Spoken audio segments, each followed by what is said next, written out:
Okay, I'm gonna allow the last few people here to jump in and connect to audio, and then we'll get started. Great. Hi, good morning, everyone. I am Caroline Haney. If we haven't previously met, I'm the Associate Director of the Career Services Office. And today we're really excited to have Mathematica here to talk a little bit more about their organization, about opportunity as available. And we have Meredith, who's going to be talking about their experience. I will encourage you all to put questions in the chat. It looks like we're going to have a larger group today, so I'm going to keep everybody on mute. But Meredith, I'm assuming that we'll have some time towards the end for Q&A. And when we do, I am happy to help facilitate that or pull up the chat. But with that, I'm going to hand it over to Meredith and to get us started. Awesome. Thank you so much, Caroline. And thank you to all the students here. I'm so happy to be here. We have had a number of different touch points with Johns Hopkins. So we are super excited to be here and welcome back. Like Caroline said, my name is Meredith. I am a talent acquisition specialist at Mathematica. I've been at Mathematica for just over a year now, and I've done a variety of different recruiting, which I'll kind of get into. Not kind of, I will. And so, yeah, excited to be here. Like I said, I'll just go through our presentation here. And like Caroline said, if there's questions, you can definitely put them in the chat. But we will have a space at the end too to kind of talk through. And I think we'll have a good amount of time at the end too to talk through questions as well.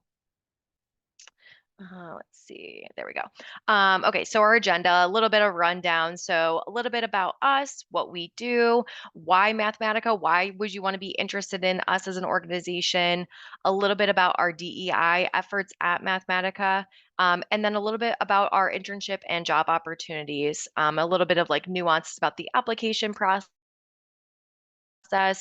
what are roles, like the titles, what do they mean, things of that nature. And then, like I said, we'll have a space for questions and answers at the end.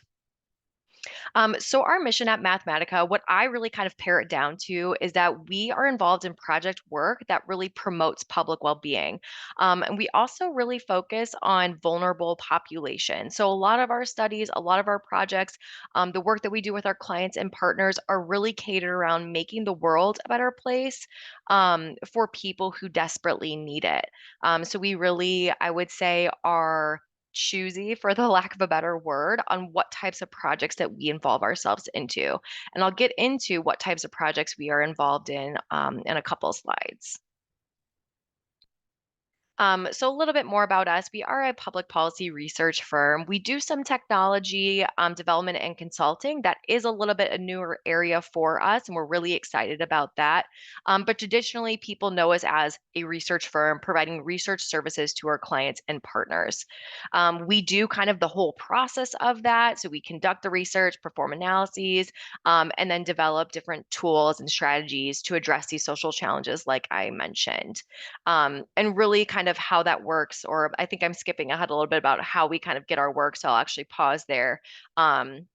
But like I said, our work, we aim to improve public well-being. The areas that we are most commonly interacting with and engaging in are areas of education, employment and the workforce, disability-related research, nutrition-related research, public health-related research, and primarily, I would say, like healthcare, so access to healthcare, quality of care, things of that nature.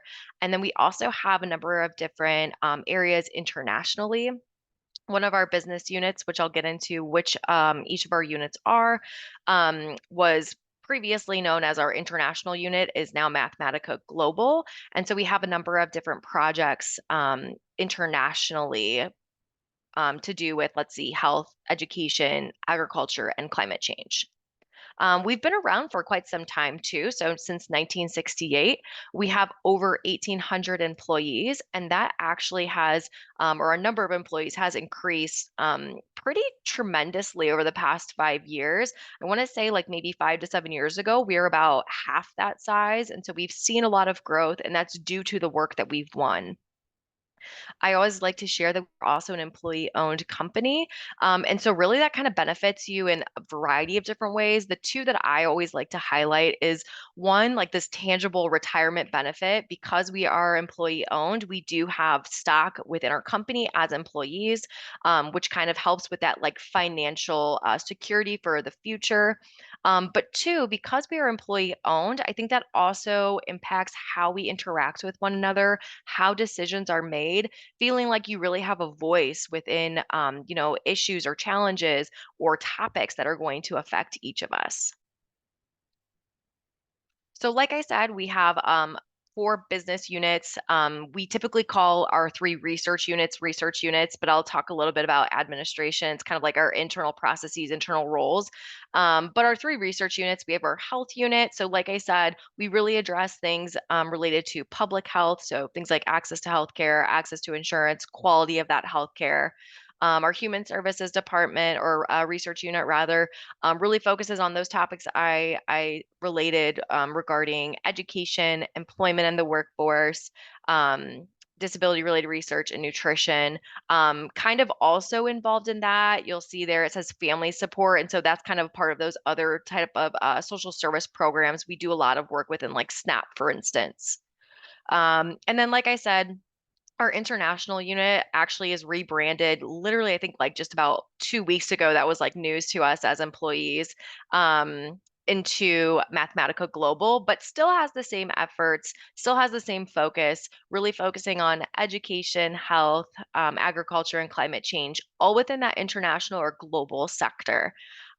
You'll see a couple slides later down the line, but one of our goals, really, a part of our vision, is to not only be a player domestically, but really like making a just and equitable world, rather than just really focusing more nationally. And then, like I said, we have our administration unit, our administration business unit that houses roles such as mine. So, HR, talent acquisition, communications, finance, and accounting. All of the roles that I kind of describe is make our business run. And so we have a number of different roles within our administration unit, as well as health, human services, and Mathematica Global. Here's a little bit of a quote from our CEO, Paul Decker. Paul Decker has actually been with us, I believe, since the 90s, maybe if not the 80s. So he has been at Mathematica for quite some time. He started out as a researcher. His background is really in education and econ. And so, like the economy of education, the economics of education. And now he's our CEO. And so I'll just kind of pause for a second if anyone wants to kind of read this and hear a little bit from him.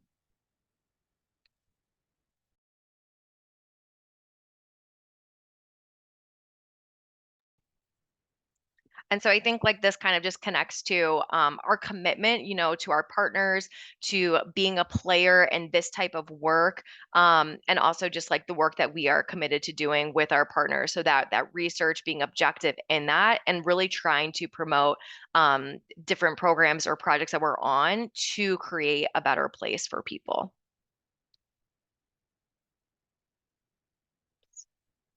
There we go. Okay, so a little bit more about our clients. So we have a number of different clients, like I said. Most of them you'll see 90% are in the public sector. So those are entities like the US Department of Education, CMS.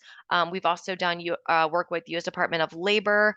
And we do that both at, I just mentioned federal clients, but we also have state clients. So state Medicare, or state Medicaid rather, is an area that we're really growing in. So we've partnered with a variety of different states across the United States.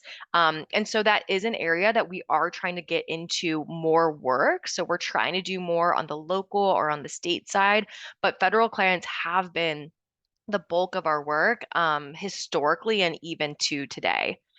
Um, Speaking a little bit more about that expansion that I mentioned earlier, we are looking to expand even further into foundations and nonprofits. So we've worked with, you can see there, USAID, we've worked with the Bill and Melinda Gates Foundation, some smaller, or like maybe I shouldn't say smaller, but ones that maybe you don't hear of as often, but might be familiar with the name. So like Hewlett Packard Foundation, MasterCard Foundation, I think Discover maybe too. So that is an area that we are also looking to grow out too as part of our vision. And then finally, we do have a little bit of commercial work. Again, part of our vision is really to kind of grow at that space as well. Commercial is kind of an interesting space for us to be in. It's very new for us. However, we're looking to grow that out, like I said. But again, relating back to what I said about being really specific about what projects we engage with, I think that's kind of like our lens when we think about the commercial work that we have and also, plan to have in the future. So, a little bit about how our projects work, like how does our business run really? And so, ultimately, these different entities, organizations, they put out kind of like, hey, we are trying to answer this question. Organizations like ourselves, other organizations, we say, hey, this is how we're going to do it. We put together a proposal with like the process, who's going to be on that team, and we kind of say like, this is our bid to you on how we're going to solve your challenge, how we're going to help you along the way, how we're going to be a really great partner in this work. And so ultimately, then that organization, that company, whatever it might be, they get back to us and say, hey, you won the work. We're excited about it. Or, oftentimes too, we don't win work. And so that kind of is also some feedback for us of how we can kind of improve what we need to do to kind of get on some of those projects that we might want to be on. But when we do win the work, ultimately, throughout the proposal, we do have staff that like we know who are going to lead parts of that work, but we also have a number of different roles that need to be assigned for that project. And so, because we are employee owned, we do have a little bit of this autonomy to say, hey, this is super interesting. You would have this conversation with your supervisor. Hey, this seems super interesting. I would love to be a part of this project. How can I go about getting on that? Sometimes it's like a really good match between your skills and your background. Sometimes it might be a stretch interest, but we do take into consideration, that employee owned factor that like if someone's expressing interest, then how do we kind of, get them involved? And then kind of, continuing on, being on that team, contribute to a series of like phases and deliverables to that client, hearing what they're saying, hearing and listening to their feedback, incorporating that, and then finally sharing our findings through reports, recommendations, etc. The other thing I'll say about our teams are fairly interdisciplinary. So you'll have someone maybe who's like the subject matter expert, you'll have a project manager, you'll have maybe someone in data analytics, all coming together based on what our client is looking for. Something I always really like to share about, our work environment, and it's not necessarily listed here on this slide, but I'll kind of get to it. But, on this slide, we talk a lot about, like how or this slide doesn't really like talk about it, but I say as a company, we talk a lot about how we're like trying to progress with the times. And so we do have many different options for work mode, is what I like to call it. So you can work full time in one of our offices, you can work hybrid, or you can work fully remote. All of our roles are 100% remote eligible, which I love telling candidates that. Um, Additionally, I know like there's tons of talk out there about companies who, were remote through the pandemic, kind of coming out of that, like looking to get more back into the office. We are very committed to whatever is best for our employees. So we are keeping that 100% remote option for the foreseeable or indefinite future. Kind of to piggyback off of that, we do have a number of offices. So currently we have offices in Princeton and DC. Those are more of our like headquarter offices, I would say. We also have offices in Chicago, Ann Arbor, Cambridge, Oakland, and Seattle. Some of these offices, we are not extending our leases. We will always have our Princeton and DC office. We are not extending our leases for some of our other offices. However, we are committed to providing co-working spaces for those cities. So a lot of times, or a lot of people, I should say, have a tie to our office and like part of that community feel and really want to be a part of the different culture and community that goes on in our offices. However, we also realize that I think it's like over 60% of our employees are remote right now, and then another like 10 to 15% go into our offices 1 to 2 times per week. So we made the decision to not extend those leases, like I said, but provide that co-working space so you can still get that community if you are a person that wants to do a hybrid or full-time office option. The other piece that I'll mention, I kind of referenced this when I got to this slide, a little bit about our flexibility. Something I really appreciate about working at Mathematica is like ability to kind of step away for the day if I have a doctor's appointment, if I just need to get a fresh air break, if I'm taking my lunch. We do have this culture of being able to step away and like not necessarily take PTO for an afternoon if you do have a doctor's appointment. So just making sure obviously you get like your work done, your tasks done, things of that nature. But we do have that like flexibility throughout our day, which I think is a great asset to our company. I mentioned this a little bit ago too, but our 2035 vision is really around shaping an equitable and just world, not only here in the States, like I said, where evidence drives decisions for impact. So, very similar to our current mission, kind of more specific and having a broader range. A little bit about our DE and I efforts. So I'll talk a little bit internally of what this looks, and then I'll also talk about our work. Like I said, we do have projects in the area of disability research, but internally, so we now have a team, a full-time team of 4 people who are dedicated to DEI efforts. I believe that team was first established, it was before I got to Mathematica. I want to say it was like maybe 5 years ago, even. But we've continued to grow out this team because we realize the importance of it. Not just having it be something that we do, but really embedding it into everything that we do as a company, our day-to-day interactions, week to week, month to month, year to year. So we do have a DEI strategic plan that is in motion as we move towards our 2035 vision. Additionally, we do have employee resource groups. And so these are different groups made up of employees that have a common aspect of identity or association to something. So, for instance, we have a disability ERG group. Employees with disabilities are in that group, or if you're an ally or want to kind of, be a part of that group, you're able to do so. We also have other ones like military/military spouse. Um, Additional other ones as well. We also have an employee experience council, which is a group of employees that really kind of look at day to day, like I said, day to day, week to week, year to year. What are employees facing? What are they feeling when there are changes made? How is that impacting employees? And really being able to then take that information and dispose of it to our leadership team and talk through those things so we can make those adjustments and changes.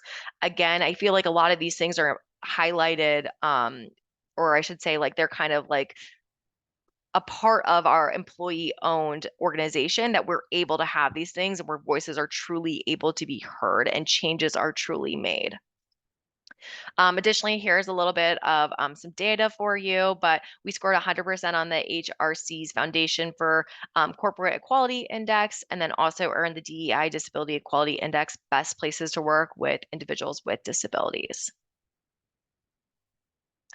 So a little bit more about the actual work that we do within our disability pillar. So it's housed under human services, like I said, but we do have a specific like group pillar, like I said, for disability research. And so that is there for the study Center for Studying Disability Policy. All of the individuals who do work within our Center for Studying Disability Policy do have a disability themselves. And so it really is like practicing what we preach. We want people who are, have this experience to be able to contribute even more so to the work and to our clients. Having that lived experience for us, I think, is super important because then it really impacts the way that you might view a policy, you might view an evaluation, you might view a program. And I think that's a huge strength for us. Additionally, some of the other pieces here, we have a strategic focus on equitable evaluations, health equity, culturally responsive research focus. So this really shows up, I would say, definitely in our education research. It's a very hot topic in education, but definitely spans out past that. Um, and then we also have some project work specifically focused on veterans. So you can kind of see there some of those different topics that we're involved in. So, a little bit more about our internship opportunities and job opportunities. So, I'll start with internship opportunities, obviously. We do an internship every year. We've done it for definitely more than I think it's maybe been like 4 years actually. I actually, because I'm a recruiter, I was actually recruiting for our human services research unit interns last year. Really enjoyed it. It was a really great experience. And I also think our interns had a great experience. It's 10 weeks over the summer. It is paid, it is full time. Your pay will be dependent on your level of education. So if you're in between your master's program, year one, year two will be different if you're like a junior or senior. Same thing if it's for PhD level as well. All of those are different levels of pay. We have a cohort of about 20 plus or minus like five, I would say, interns per summer. This summer it might be bigger than last summer. Last summer was a little bit smaller of a cohort. Um, and then the way that we kind of structure internships, so one, you're on projects, like you're actually supporting projects that are in the mix and in the works for us. So it's not like we're just putting you on kind of like busy work or projects that might not go anywhere, but you're actually supporting our real work, which I think is great experience. You kind of get to know how we work as a company, how you interact with teams, and learn just more about the really interesting stuff that we have going on with our clients and partners. Additionally, you'll have a supervisor, it's a full-time staff member. You'll have different trainings throughout the summer. We used to call them brown bag sessions. They're actually called, I think, Learning Knowledge Now is actually what they're called. So, access to knowledge now sessions. And those are topics related to like research topics, or it could even just be like communication and collaboration, like some of those more like quote unquote softer skills. Um, and then you'll also have different times where you're doing community building with the intern cohort. You'll also have different meetings with people throughout Mathematica. We kind of set up these coffee chats last year, which were really great to get to know other people, hear about their experience, what they're working on, things of that nature. Um, and so a little bit about the eligibility. We're really designed this program for those who are in undergrad, so rising juniors and seniors. We have taken sophomores in the past, but we've also additionally we're really looking for people who are in between their master's programs. There might be some ability for flexibility there. So I would say go ahead and apply, and then you'll kind of get more information from the recruiter about, if you're eligible for it.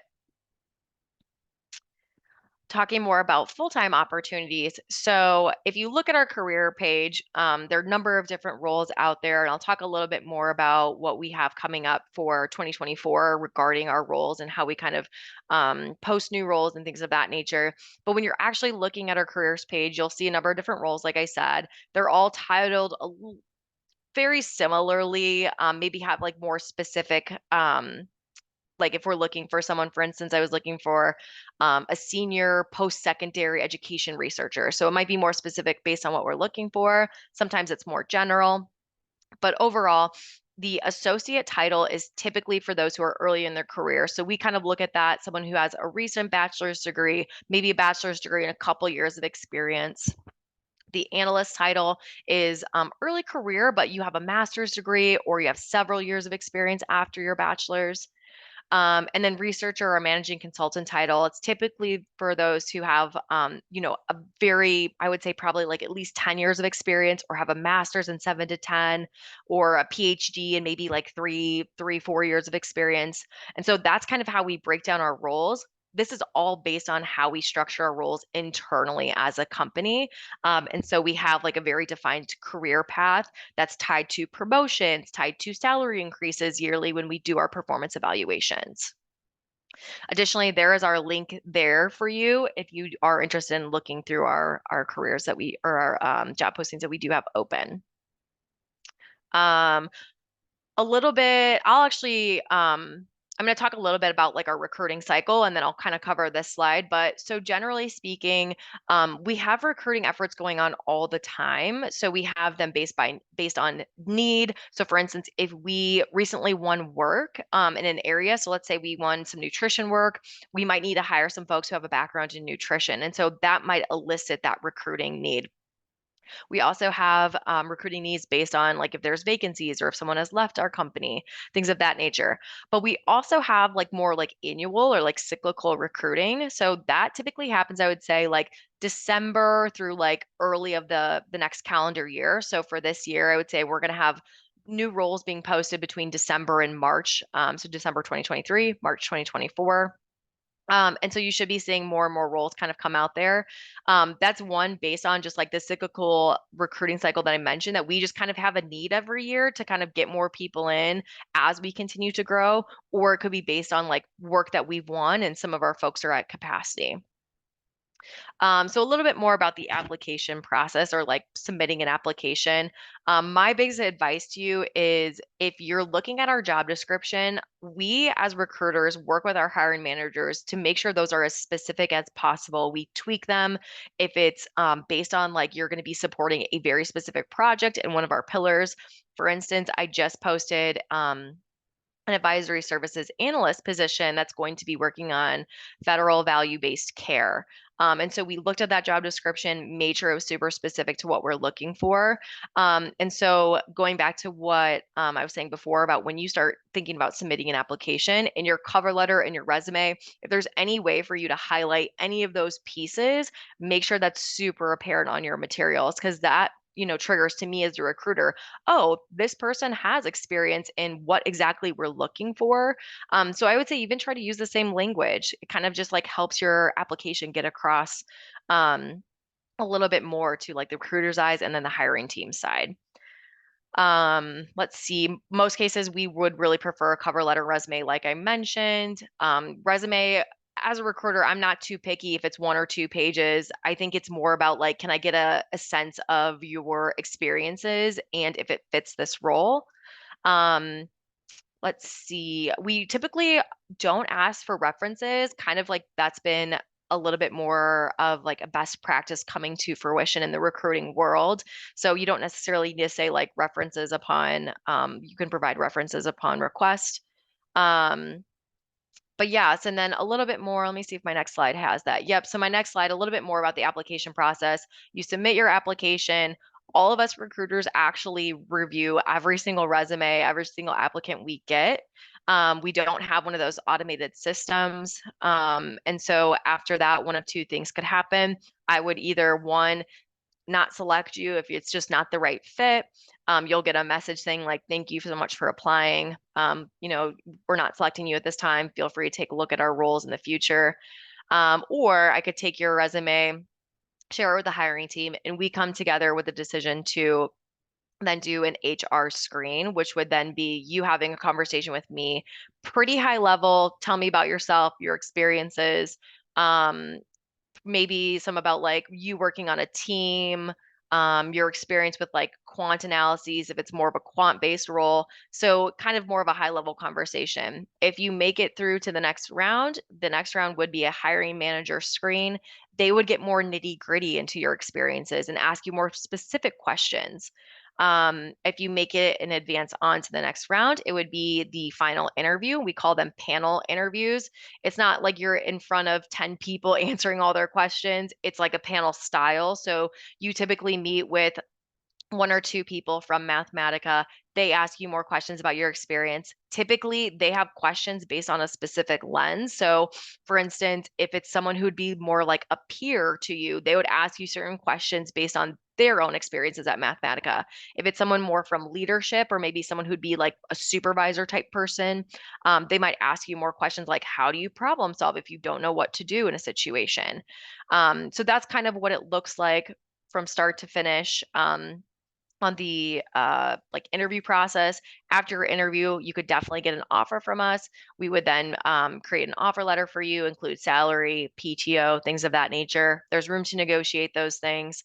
And then usually from signing your offer letter, it's about like a 3 to 4 week, if not like 3 to 4 weeks is as soon as you could start with us. You could always extend that as well. Another piece about just applying, if you're graduating in the spring and you're applying for a full-time role with us, I would say apply as early as possible. Oftentimes we take people, if they are applying and interviewing in January, but they can't work with us until maybe June, we are open to that very, very often. So I would say timeline wise, like don't let that hinder when you enter your application in.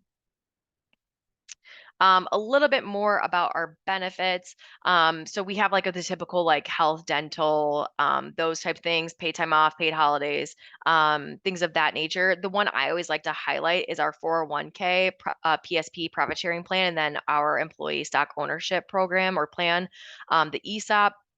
I mentioned the ESOP a little bit before, but basically, there's like this equation that has been created with our partner, whoever like runs our ESOP. I want to say it's John Hancock. And it's basically like however many years you've been at Mathematica, your salary, they take to that account, and then how well our company does. You get those shares in your account every March from the previous calendar year. The ESOP, you're eligible for it 6 months after you start. So your first 1 through 5.9999 months, you are not eligible for it. Once your 6 months starts, that is when you will be able to reap those benefits.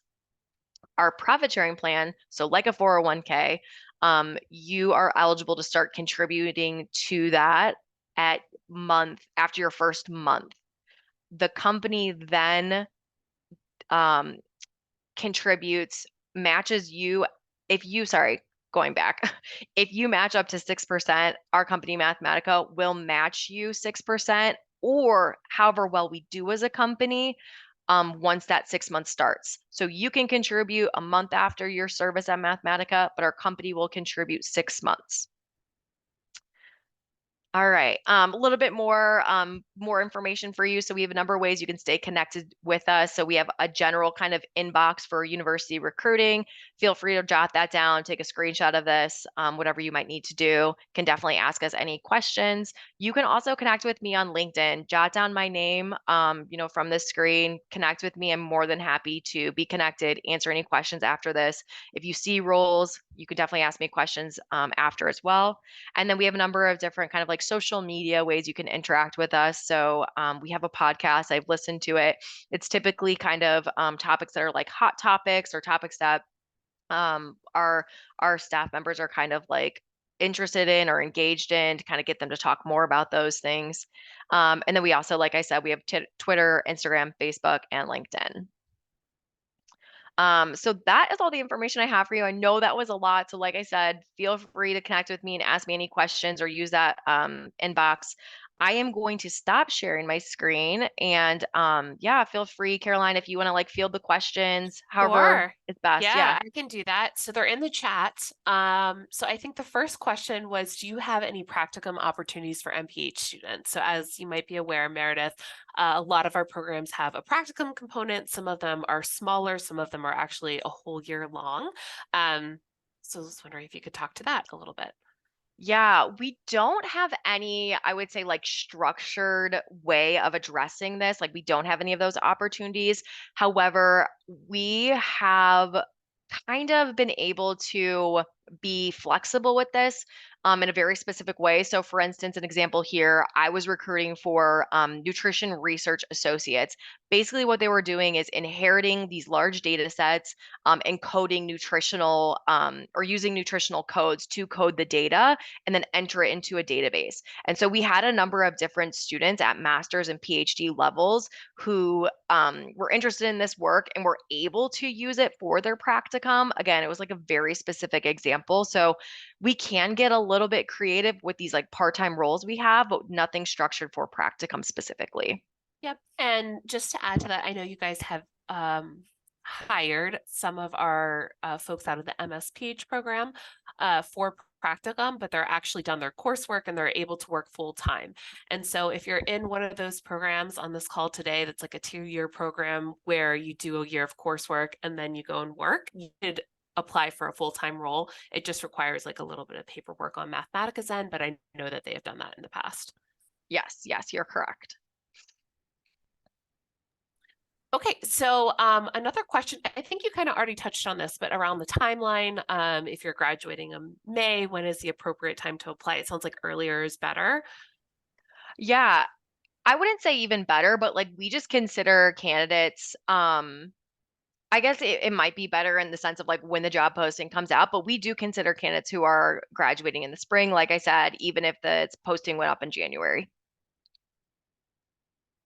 Perfect. Good to know. All right. This person was asking if they are flexible within location, like same job that's available in different cities. Would you recommend that they highlight that in the cover letter? You don't need to because, like I said, all of our roles are 100% remote eligible. It's just the way that our applicant tracking system pulls the way that we do our job descriptions. That's why you'll see those different cities listed, but it truly doesn't matter. None of our roles are dependent on a geographical location based on projects. Sometimes it might be like in someone's best interest if we have a client, for instance, on the West Coast and we have someone working West Coast hours, but that doesn't inhibit like applications or projects that you're on once hired. Perfect. And then we sort of touched on this as well, but are there any internship roles or part-time roles that students could apply for during the year? So not during the summer, but do you have any sort of like internships or project work available during the school year? Yeah, so typically, I would say we don't typically hire interns throughout the year, but what can happen if you're a summer intern and our project team is like, hey, you did a great job. We would love to have you come on for like another couple months. That's one way that you can definitely still be involved with us after your internship. But two, I did mention we oftentimes have part-time roles available. So the nutrition research associates that I mentioned, we also have, I think, like research assistant. I think that's what it's titled. I think we have some of those up. That's doing a lot of the kind of like surveys, like calling folks, doing the survey with them, reporting that data back. So there are a couple ways that we do have some part-time work throughout the year. I'm not sure right now how many opportunities we have in that, but there definitely happen. Perfect. And then I'm going to combine two questions that are very similar. What does sponsorship look like for international students? So, for H-1B or OPT, is that accepted? Yeah, so I know we primarily, if we do accept, it'd be the H-1B. And Okay. it really is dependent on our unit. So our, like I mentioned, our health, our human services, and Mathematica Global, it's dependent Okay. on their budget. And if they are like, this is a person that I know will do the work that we need them to do based on a project or a couple of projects, then we're open to that. So I would say to anyone who's interested in applying, like, don't necessarily let that be something that hinders you applying because we do, like I said, look at every application, look at like their background, whoever it is. And if a hiring manager is super excited about someone, they'll talk to their teams and kind of get that approval if needed. Okay, that's good to know. We also, many of the programs in the past year got the STEM designation for OPT, which means that they have 3 years of OPT instead of one. So that also makes kind of a big difference. Good to know that if they have interest to just apply, and it sounds like for the right candidate, they're willing to kind of look into that. Yes, yes. Great. Awesome. So I think that this question is getting to the heart of sort of the consulting element of this, which is what does a day in the life of an analyst look like in terms of traveling? So could you speak to that if you're in an analyst role? What would be the expectations around traveling, maybe to like a client site, for example? Yeah, honestly, typically we don't have a ton of travel. Sometimes our travel would be actually more based on like I would say like community building within a team or within a unit. Um, so like there might be like once a year, if that, you might be traveling, but typically none. Well, that's awesome. I think that's something that really can set you apart too, in terms of, a consultancy type role, analyst type role, is that you're not on the road all the time. Right. Um, Yep. so another follow-up question here is what type of technical skills are typically expected in the analyst role?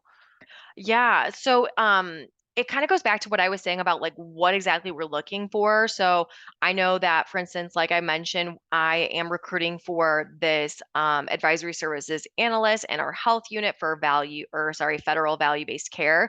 We're looking for someone with quant skills. So quant analyses, the way the job description is written is basically like listening to our client, which is CMS, hearing what they want, working with a programmer to make that tool happen, and then testing that tool to make sure everything is kind of running the way it needs to be. So that's an example of what we're looking for on a very specific level. We also, though, look for people who are kind of like mixed methods or more qualitative experience. Sometimes our analyst level roles, because you are just earlier in your career, we do look for like general like skills and seeing like, oh, they have an interest in education and we can see them supporting these projects. We are also a company that's like super open to like training our employees and, stretching their skills in certain ways. So it definitely varies rather. I would say the job description is kind of like where you'll see what we're looking for.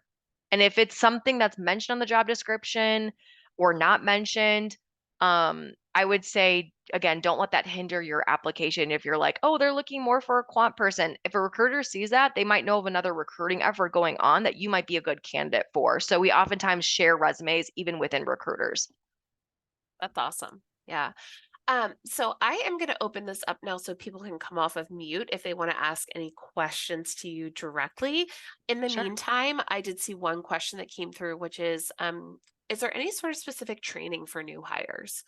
Yes. So your first week, first I would say couple weeks, but really your first week is kind of just like getting to know Mathematica, getting to know different team members that you might be working with. So that includes like an IT orientation, an HR orientation. Your supervisor will also set up different orientations for you based on the projects that you might be supporting. Like I said, people that you also might be working with.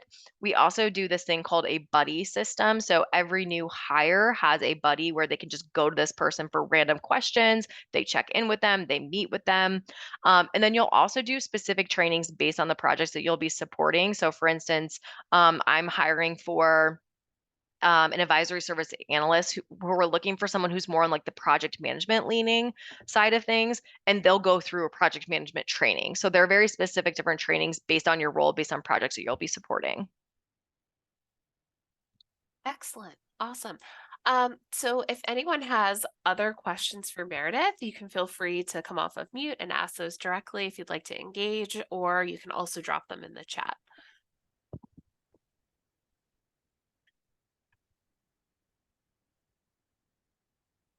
Hi, There's, Meredith. yeah, I go can ahead. go if that's okay. Thank you Perfect. for presenting. I had a question. You touched briefly on the summer internship role, and I asked as well about kind of part-time roles throughout the school year. So just going back to the summer internship role, what can you remind me again of like the timeline for applying for that? Like when is a good time to start thinking about that, steps in that process? Yeah, that's a great question because I think I actually missed the timeline for that. So thank you for that. We will probably start posting our intern roles. I want to say January, could be a little sooner. So I would say keep your eye out, maybe late December or early January. And we'll probably have interns. We're about to do our like, we're calling it like a needs assessment to our units and our unit leaders for how many interns they're thinking of. Last year, we did hire interns in human services, health. We hired also some interns who kind of supported a variety of different projects who are more on the programming side. And then sometimes we hire other interns kind of like for our administrative type of roles too. So like within HR, but I would say those kind of come up in January. Apply as soon as possible because for interns, we are looking to kind of have our cohort solidified as soon as possible. Sometimes those recruiting efforts, like we'll kind of go right up to like the end of like May. I think I was like even like maybe offering someone like mid-May last year, and like the internship was starting like the second week of June. But earlier is definitely better for the internship. Great, thank you. Yeah, of course. Hey, any other questions for Meredith?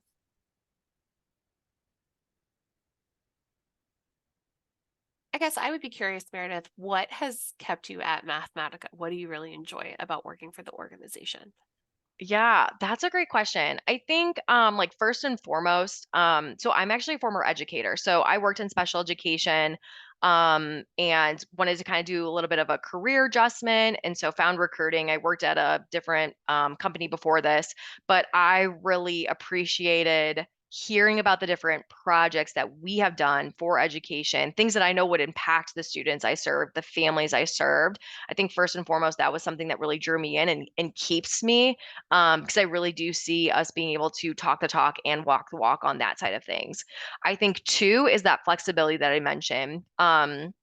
even going back to when I first started, I had a trip planned, I think 2 months after I started, and it was like no issue for me to go on that trip. I think I even went like negative into my PTO, which is totally okay. So we're really flexible, I think, on like people taking their time, taking care of themselves, and not necessarily like obviously, you got to get your work done, you got to, perform and things of that nature. But I think there is this really big element of work-life balance and seeing everyone as humans, which I also think connects back to like this whole employee-owned aspect of our company. We have these things called coffee chats. And so you get partnered up with someone, I think it's like once every 6 weeks. And so you get to meet someone across the organization. And especially working in a remote world, it's a really cool connecting piece. So I think the community, the culture is really what I'm trying to say is what kept me at Mathematica. Yeah, that's great to hear. Thank you for expanding on that. Yeah. So we did have one other question that came through the chat, and that was following up on the internship piece. Do you think that doing the internship gives applicants a leg up in terms of applying for full-time roles? Yeah, definitely. I've had a number of different interns and even like I would say former employees. We've had former employees being like, "Oh, I'm going to grad school," and then like reapply. And so if you've had any kind of connection to us or even have done part-time work with us, I think that definitely gives you a leg up in that. We, you know, definitely highlight that when I'm talking to hiring managers. We get more information about like, like your performance there, but I think it's definitely a plus. Awesome. Great. Well, if we don't have any other questions, we can probably wrap up and give folks a few minutes back in their morning. But I just want to thank Meredith so much for taking the time to give us this really nice presentation. It was very helpful to hear a little bit more about the organization and to hear about your own personal experience. I do want to remind folks today's our consulting and healthcare day. Unfortunately, we had Manat Health canceled last minute, so that noon session is canceled, but we are trying to reschedule it for a different day. But we hope that you will jump back on and join us at 2 p.m. for Care First. So thank you all for taking the time this morning. We appreciate it, and we hope you have a great rest of your morning. Have a good one. Bye-bye. Yes, thank you everyone. Bye-bye. Thank you. Bye.